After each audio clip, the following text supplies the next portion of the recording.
cinta lagi dengan orang miskin yang dermawan. Ya. Makanya orang-orang miskin datang menjumpai Nabi SAW, gimana ya Rasulullah? Maka kemudian Nabi Muhammad SAW katakan, kalau begitu mulai sekarang setiap kalian selepas sholat ucapkanlah subhanallah salasa wa salasin, kemudian alhamdulillah salasa wa salasin, kemudian Allahu Akbar salasa wa salasin, summa kemudian ditutup dengan la ilaha illallah wahdahu la syarikalah lahul mulku wa lahul hamdu yuhyi wa yumiitu wa ala kulli syai'in qadir. Maka pahalanya sama seperti mana apa yang didapatkan orang-orang kaya tersebut. Ya.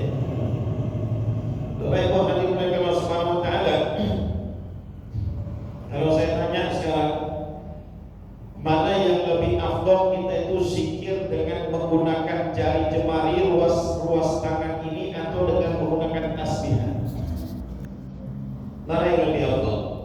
Sehingga orang-orang miskin ini kemudian datang lagi mengadu kepada Rasul, ya Rasul, ini gimana orang-orang kaya ini sekarang mereka mengamalkan juga amalan yang Nabi kasih. Maka kemudian Rasul mengatakan, dalikal fadlu minallah yu'ti man yasha. Itu adalah karunia daripada Allah Subhanahu wa taala. Yu'ti man yasha, yang diberikan Allah kepada siapapun, baik orang kaya atau orang miskin. Ya, sudah selesai. Ya. Makanya Bapak Ibu hadirin Allah Subhanahu wa taala, Allah cinta kepada orang-orang kaya yang dermawan. Uhibbu ahla sakha wa hubbil fakiri sakhiya asyad. Tapi Allah lebih cinta dengan orang miskin yang dermawan. Ya. Jadi kalau kita melihat orang dermawan, orang kaya dermawan itu biasa lah. Ya. Senang sedekah itu biasa. Tapi kita lebih takjub lagi kalau seandainya melihat orang-orang miskin yang dermawan. Bapak Ibu hadirin mereka Allah Subhanahu wa taala, saya mau tanya saja. Pernah ketika Nabi Muhammad SAW berangkat menunaikan ibadah haji, Nabi pakai kendaraan yang biasa saja, yang sederhana saja. Kendaraan pada saat itu unta, kuda dengan keledai, biasa saja. Ya, bukan unta yang mahal, bukan unta merah. Tetapi Bapak Ibu hadirin mereka Allah Subhanahu wa taala, setelah menunaikan rukun ibadah haji, Nabi menyembelih sebanyak 100 ekor unta. 70 disembelih Nabi dengan menggunakan tangannya sendiri, 30 disembelih oleh para sahabat-sahabat yang lain. Nabi Muhammad SAW, kalau untuk kepentingan dirinya Nabi sederhanakan, tetapi untuk kepentingan umat Nabi mewahkan. Beda dengan kita, untuk kepentingan pribadi mewah, tapi untuk sedekah lewat simpang lampu merah ada permis, ada uang 100.000, 50.000, 20.000, 10.000, 5.000, 2.000. Yang dipilih yang mana? Pengalaman. Begitu ngambil uang 2.000, rupanya jatuh uang gopek. 2.000 masuk ke dalam dompet, yang dikasih uang. Sembari bilang, kau doakan aku mudah rezeki ya. Udah kasihnya gopek, minta didong. Memang sontoloyo lah kalau gitu. Ya. Jadi Nabi Muhammad SAW kalau untuk dirinya sederhana saja. Tetapi Bapak Ibu hadirin, makanya tidak ada celah orang untuk membenci Nabi Muhammad SAW. Dari jalur mana? Enggak kita dapatkan. Kalau di dalam masalah dermawan, Nabi Muhammad SAW adalah orang yang paling dermawan. Bahkan ketika bulan Ramadan, sifat dermawan Nabi lebih lagi daripada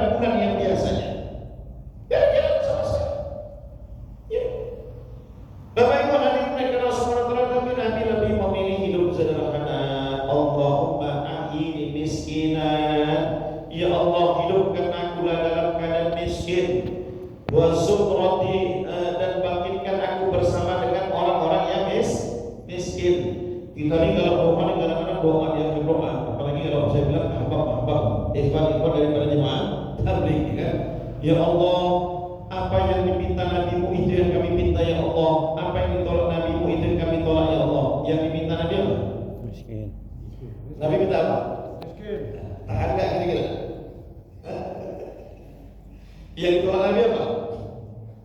Apa yang ditolak? Nabi menolak datangnya benda-benda dunia. Ya. Nah, Bapak Ibu hadirin Allah Subhanahu wa taala. Jadi Masya Allah, ya, itulah salah satu sifat khosois yang ada pada diri Nabi Muhammad sallallahu alaihi wasallam. Sambil pernah Nabi pulang ke rumahnya nanya kepada Ibunda Aisyah, "Ya Umairah, ada enggak makanan yang bisa kita makan pada hari ini?" Maka kemudian Ibunda Aisyah mengatakan, "Tidak ada ya Rasulullah." Maka kemudian Nabi mengatakan, "Ya sudah, kalau begitu kita puasa hari ini." Kalau kita pulang ke rumah nanya sama bini, "Ada enggak makanan yang bisa dimakan hari ini?" Kata bini, "Belum masak Pak." Kira-kira apa sekali? Ya sudah, kita puasa hari ini, kita Nabi sallallahu alaihi wasallam.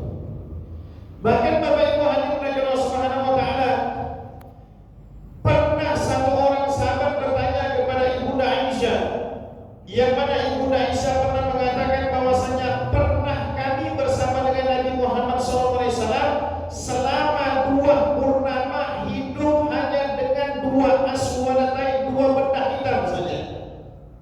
Ya. Maka kemudian setelah itu sahabat bertanya, "Kaifa ya ummahatul mukminin? Bagaimana kalian hidup dengan 2 benda hitam itu ya ummahatul mukminin?" 2 benda hitam itu yang dimaksudkan 2 benda hitam itu adalah al-ma'u wa tamal, yaitu air dengan kurma, air untuk minum, sedangkan kurma itu untuk digulung-gulung selama 2 purnama. Ya. Kalau awal sekarang semiskin-miskinnya hari ini, tak ada orang yang selama 2 purnama hidup dengan dua benda hitam, air dengan nggak ada. Semiskin-miskinnya kita sekarang ini tetap makan 1 hari 3 kali. Nah itu dia. Apalagi sudah ada program makan gratis. Berkali lah sampai sini. Belum. Ya, itu dia.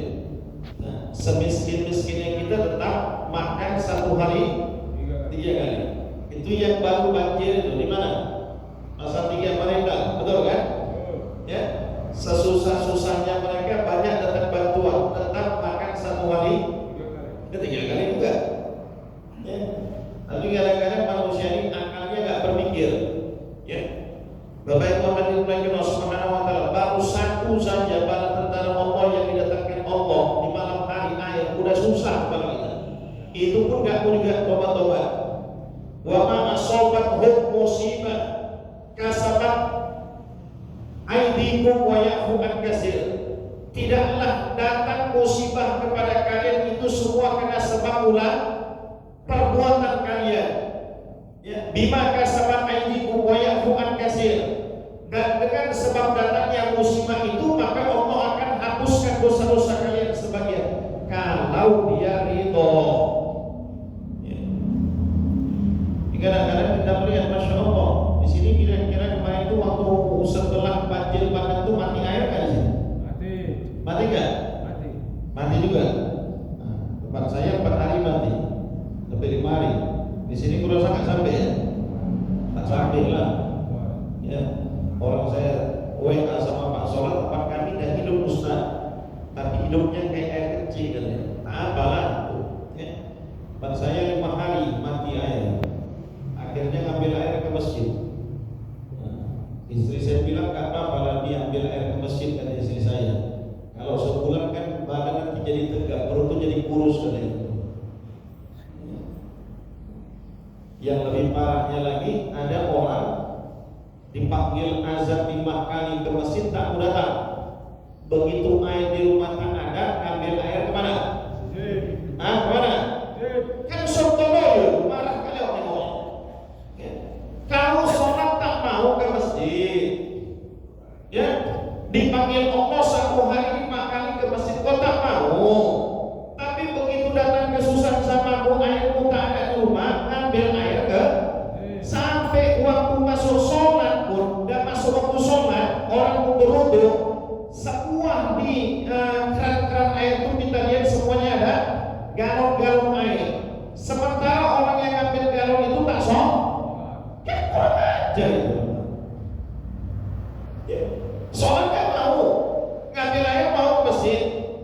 Sama ibarat kata orang hidup tak mau ke masjid, waktu mati baru minta dibawa masjid. Makanya Bapak Ibu hadirin mereka Rasulullah, jangan kalau setiap datang musibah kemudian orang mengatakan, oh ini kan ujian daripada Allah, ini kan ujian. Tergantung. Ya. Kalau bagi orang-orang yang beriman, ujian Allah datangkan untuk menaikkan makom imannya. Inna asyadul anbiya summa amsal fal amsal. Sesungguhnya para nabi Muhammad SAW, para nabi alaihi wasallam adalah manusia yang paling banyak mendapatkan ujian daripada Allah untuk menaikkan makomnya. Kemudian setelah itu bagi orang yang beriman yang sudah ghaflah, yang sudah lalai, orang beriman yang sudah lalai sibuk dengan dunia. Zuharul fasadi fil bahri wal bahr bima kasabat bil aydin nas. Ternampak kerusakan baik di darat, di udara, di lautan. Itu semua disebabkan karena perbuatan manusia. Bahkan Bapak Ibu hadirin Allah Subhanahu wa taala, Nabi Muhammad SAW sebutkan dalam hadisnya, la tazalu la ilaha illallah tanfa'u man qalaha wa taruddu anhu al-azab wal nikmah ma lam istighfaru bihaqqiha. Kalimat la ilaha illallah itu akan memberikan manfaat kepada orang yang mengucapkannya, wa taruddu anhu al-azab wal nikmah, dan akan menjauhkan dia, menyelamatkan dia daripada azab, daripada musibah, malam istighfaru bihaqqiha, selama dia menunaikan hak-hak daripada kalimat tersebut. Maka seorang sahabat bertanya, mal istighfaru bihaqqiha ya Rasul, apa yang menjadi hak-hak daripada kalimat tersebut? Yazharul amalu bima'asina fala yukar wa la yughayyar. Ketika dia melihat kemungkaran, melihat kemaksiatan, bentuk-bentuk ketidakadilan, bentuk-bentuk kezaliman, culas curang, maka dia berusaha untuk mencegah dan merubahnya. Itulah hak daripada kalimat ini. Coba saya tanya sekarang, setiap selepas sholat kalimat ini kita ucapkan nggak dalam zikir kita? La ilaha illallah, la ilaha illallah. Setiap sholat, wirid malam Jumat, kita ucapkan nggak? Kita ucapkan. Ada yang ratusan, ribuan kali mengucapkan kalimat la ilaha illallah, tapi kalimat ini tidak memberikan manfaat kepadanya. Wa taruddu anhumul azab wal nikmah, tidak akan menyelamatkan dia daripada musibah dan bencana. Kenapa? Karena dia tidak memberikan hak daripada kalimat tersebut. Yazharul amalu bima'asina fala yukar wa la yughayyar. Dia melihat kemaksiatan, kemungkaran, ketidakadilan, kezaliman, keculasan, kecurangan terjadi di depan matanya, fala yukar wa la yughayyar, tapi tidak ada usaha untuk mencegah dan merubahnya. Terjadi enggak? Hari Rabu kemarin. Jadi diam semua mulutnya. Maka wajar diluluh-lantakkan sama Allah Subhanahu wa taala. Wa ma asabathum musibah bima kasabat aydikum. Tidaklah musibah itu Allah datangkan kepada kalian, itu semua disebabkan karena perbuatan kalian. Itu pun tak tobat juga. Sholat tak mau ke masjid, ngambil air aja kerjanya di masjid. Sholat, nah, kita bukan melarang. Masjid itu memberi manfaat kepada umat, tapi Anda jangan cuma mengambil air aja, tapi Anda tidak mau sholat. Usjudu. Ya Allah, wahai hamba Allah, mau yang pemimpinnya, camatnya, kandesnya, keplingnya, polisinya, tentaranya, tubuh Allah. Semua tobat kepada Allah. Mau ribuan kali kita ucapkan kalimat ini, takkan memberikan manfaat kalau kita diam dengan kemungkaran. Tidak ada usaha untuk merubah dan mencegahnya. Ini terlibat pula di dalamnya petugas KPP. Terlibat di dalamnya, melihat dia dia maju. Ya Rabb, wal iyadu billah. Bapak Ibu hadirin dimuliakan Allah Subhanahu wa taala. Jadi ini yang pertama tadi, ya, uhibbu ahla saha wa hubbil fakiri saqiya asyad. Allah cinta dengan orang kaya yang dermawan, tapi Allah lebih cinta dengan orang miskin yang dermawan. Yang kedua, wa uhibbul mutawadi'ina wa hubbil mutawadi'i. Allah cinta dengan orang-orang kaya yang memiliki sifat tawadhu. Tawadhu itu apa? Apa tawadhu itu? Tawadhu apa? Ini bagian usul dalam dakwah supaya kita ini nggak ngantuk. Saya tahu, tapi saya lempar pertanyaan ini. Tawadhu itu apa? Tawadhu itu rendah diri. Tapi ada orang pula yang bilang, Ustaz, tawadhu itu Ustaz tahu apa? Tawadhu itu Ustaz tahu warna duit katanya. Ustaz semua sekarang tawadhu semua. Tahu warna duit. Kalau pengisi pengajian ditengok-tengok dulu mesinnya. Ini mesinnya ini alah, paling di bawah 300 ini. Tahu warna duit? Enggak, ya. Saya bilang, oh, macam betul aja kalau saya bilang. Ya. Jadi tawadhu itu merendah diri. Ya. Man tawaddu'a, siapa yang memiliki sifat tawadhu, maka Allah Ta'ala akan angkat derajatnya. Rafa Allah. Wa man yatakabbar, siapa yang sombong, wada Allah, maka Allah akan rendahkan dia serendah-rendahnya. Lihat yang kemarin, ya, dengan lantangnya, masya Allah, kemudian Allah buka secara terang-terangan. Baik yang video-video yang sekarang, yang dulu pun dibuka semua. Ya. Akhirnya menjadi orang yang ada orang pula yang bela-bela ini Gus ini wali Allah, wali-wali dayanya. Kita semua ini wali Pak Garu-Garu. Pak Garu-Garu wali kan? Wali nikah nanti kan? Ada perempuan? Dari nikah semua belum? Belum.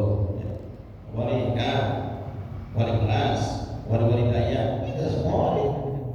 La ya'rifu wali illa wali. Tidak ada yang tahu seseorang wali itu kecuali wali juga. Jadi jangan ngaku wali lah. Ya, ini kadang-kadang muridnya goblok juga. Nah, itu dia Pak. Begitulah kalau orang beragama yang taklid buta, fanatik buta, walaupun gurunya sama tetap dibenarkan, dibela-bela. Waliyadzubillah. Ya. Jadi Bapak Ibu hadirin Allah Subhanahu wa taala, wa uhibbul mutawadi'ina wa hubbil ghani mutawadi asyad.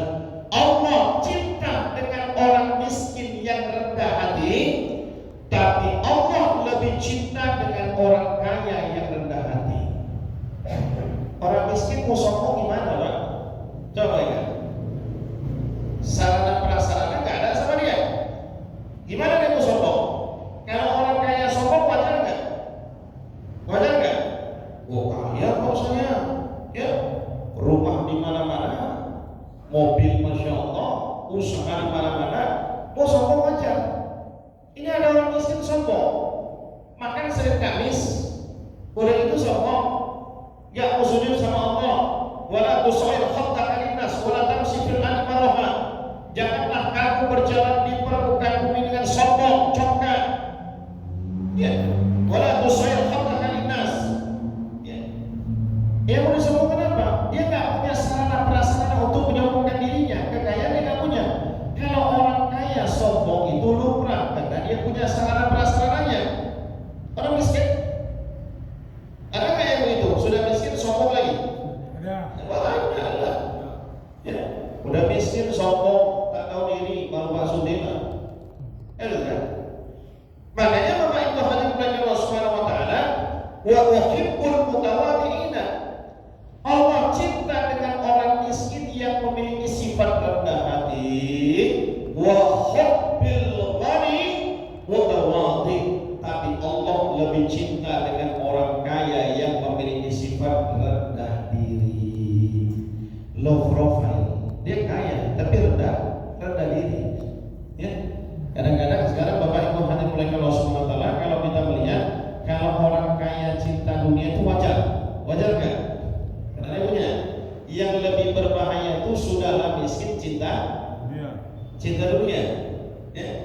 Miskin cinta dunia ini berbahaya. Ya.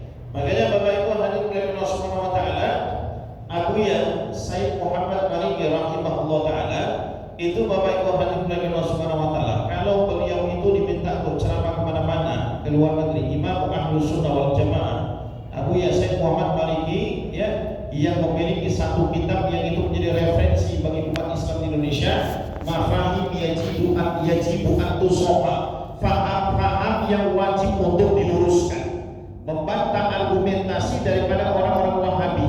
Maka beliau menulis kitab Mafahim yajibu an-tusofa, faham-faham yang wajib untuk diluruskan, yang dibenarkan. Itu Abu Yasin Muhammad Maliki kalau diundang kemana-mana beliau selalu minta supaya disiapkan penginapan hotel harus yang bintang 5. Memang beliau ulama Sayyid Al-Hasani dan beliau orang kaya kurang, ya. Tetapi murid-muridnya mengatakan walaupun beliau minta disiapkan fasilitas hotel bintang 5, tidurnya tetap di lantai, bukan di ranjang. Ini hanya untuk menunjukkan harga diri seorang ulama besar. Ya, itu begitu, Pak. Ya. Nah, para jemaah sekalian mulai Allah Subhanahu wa taala, jadi wa uhibbul mutawaddiina wa hubbil ghani mutawaddi. Asyad Allah cinta dengan orang kaya, Allah cinta dengan orang miskin yang memiliki sifat tawadhu, wa hubbil ghani mutawaddi asyaddu. Tapi Allah lebih cinta lagi dengan orang-orang kaya yang memiliki sifat rendah diri, ya, enggak sombong, ya. Mau disombongkan apapun. Apa yang mau disombongkan? Harta itu min fadli murni daripada karunia Allah Subhanahu wa taala. Yang ketiga, Bapak Ibu hadirin Allah Subhanahu wa taala, wa uhibbut taibuna wa hubbil syabit taibi asyad. Allah Subhanahu wa taala cinta dengan orang-orang tua yang sudah lanjut usia, yang sudah berumur, yang menghabiskan masa waktunya untuk bertobat kepada Allah. Orang-orang tua. Wa hubbisyabbi taibi asyad. Tapi Allah lebih cinta dengan anak-anak muda yang bertobat kepada Allah. Orang tua memanglah harus tobat. Orang tua memanglah harus ke masjid. Karena sarana prasarana dia sudah tidak miliki lagi seperti pada anak muda.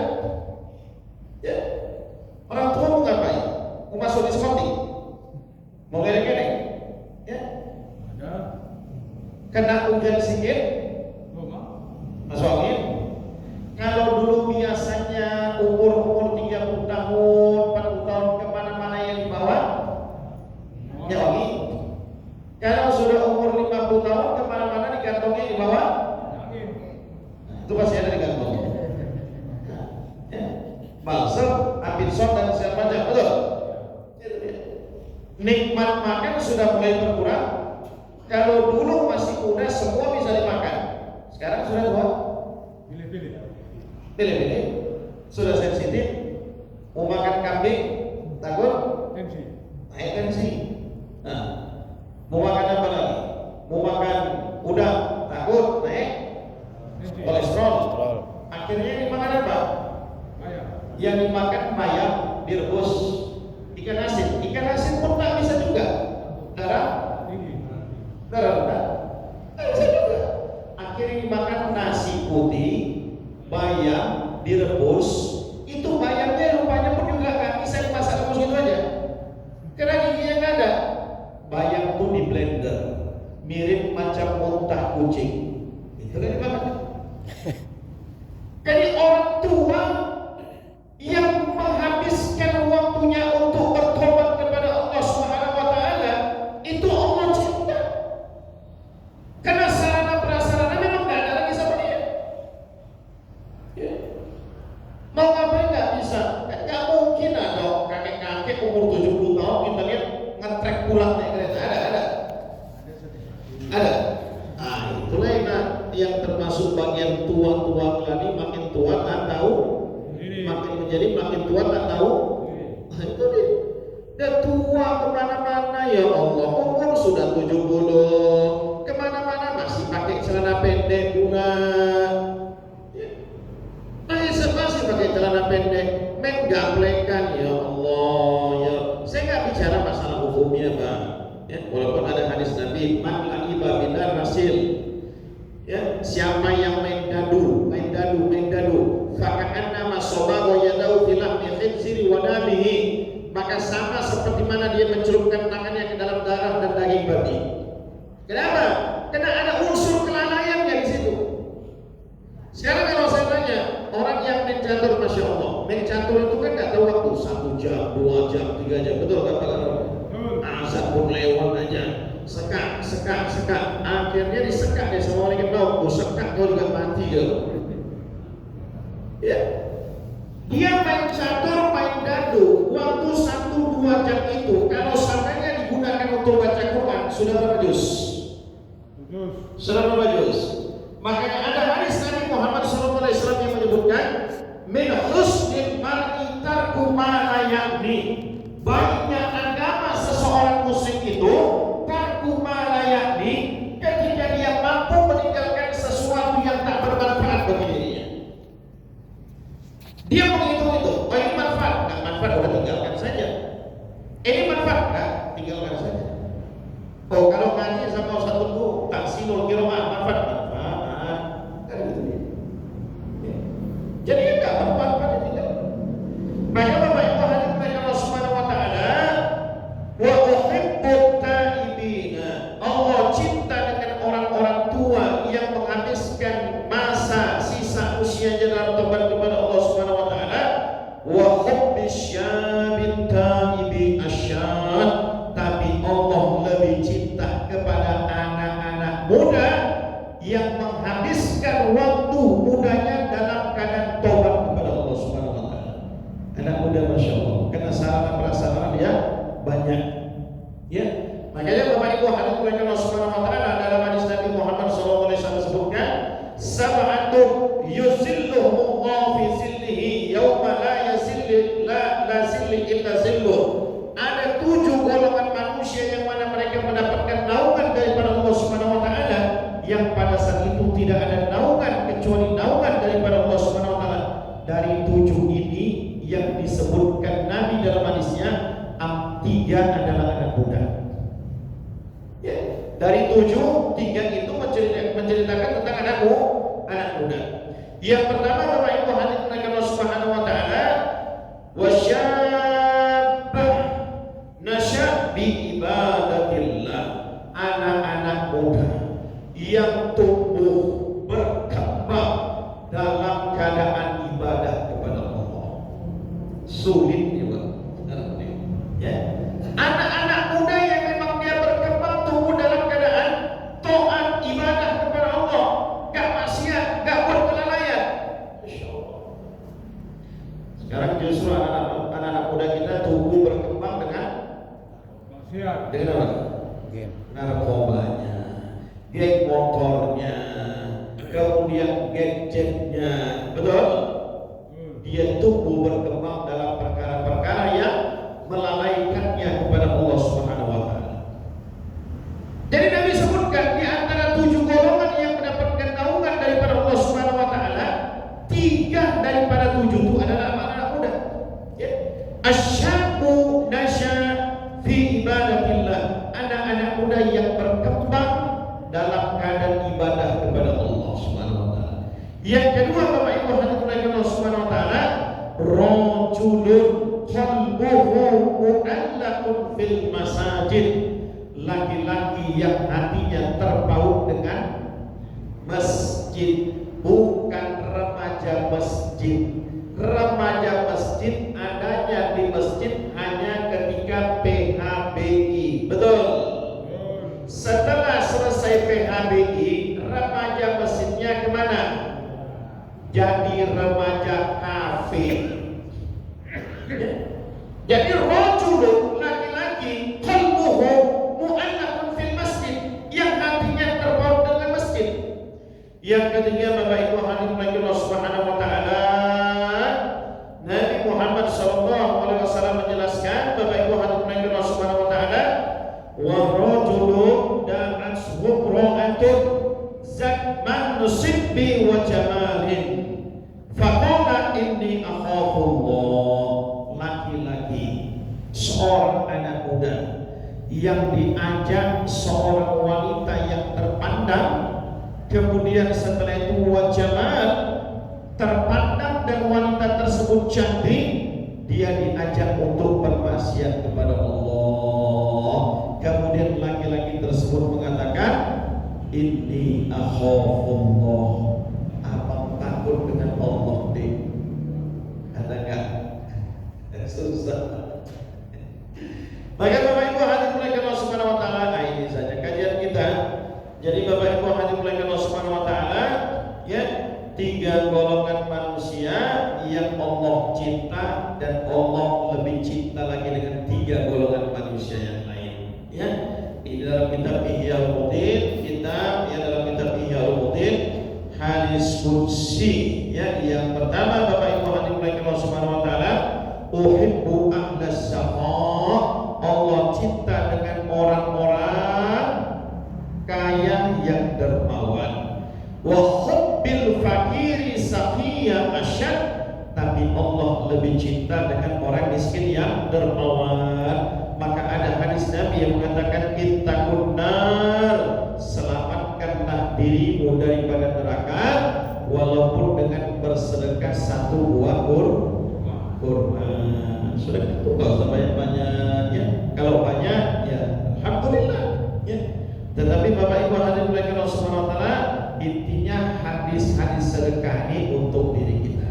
Ittaqunna, kamu selamatkan dirimu daripada api neraka walaupun dengan bersedekah 1 buah kurma saja. Kemudian Bapak Ibu hadirin mulai Allah Subhanahu wa taala, wa hubbil mutawadhi'ina wa uhibbul mutawadhi'ina, Allah cinta kepada orang-orang miskin yang memiliki sifat rendah hati, tawadhu, wa hubbil ghani mutawaddi, tapi Allah lebih cinta kepada orang kaya yang rendah hati, yang gak sombong, yang low profile, mau bergaul dengan siapapun, tidak pilih-pilih dalam bergaulnya. Bukan dia bergaul dengan yang satu circle-nya saja.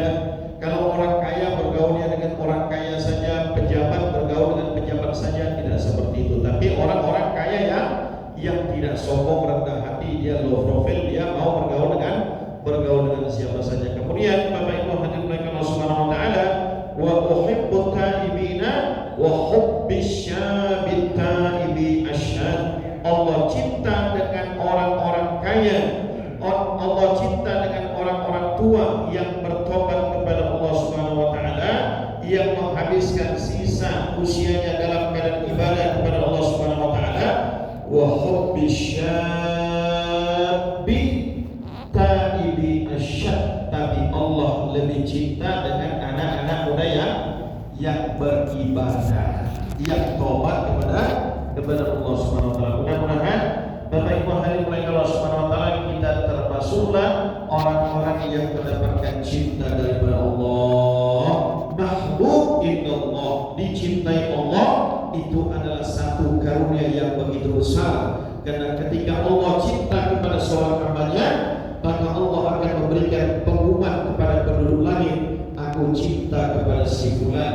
Dan kemudian penduduk langit pun akan memerintahkan kepada penduduk bumi bahwasanya Allah cinta kepada si fulan, dan Allah perintahkan kepada kalian juga untuk cinta kepada orang tersebut. Itulah yang kita lihat ulama-ulama, ya. Dalam beberapa minggu ini kita kehilangan 2 ulama besar. Yang pertama Syekh Hisham Al-Ghazali, ya, mursyid thariqah Naqsabandiyah, ya, dunia.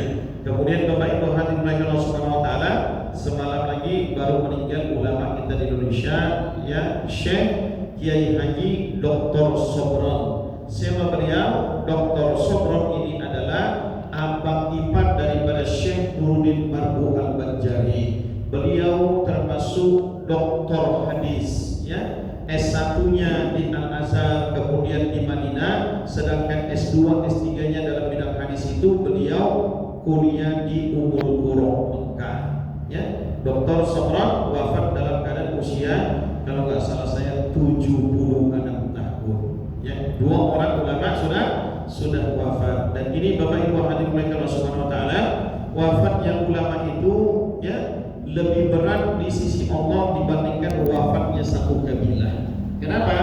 Karena wafatnya ulama-ulama yang rabbani, ulama-ulama yang saleh itu diberatkan seperti mana bangunan yang retak tidak akan bisa tertambalkan sampai hari kiamat nanti.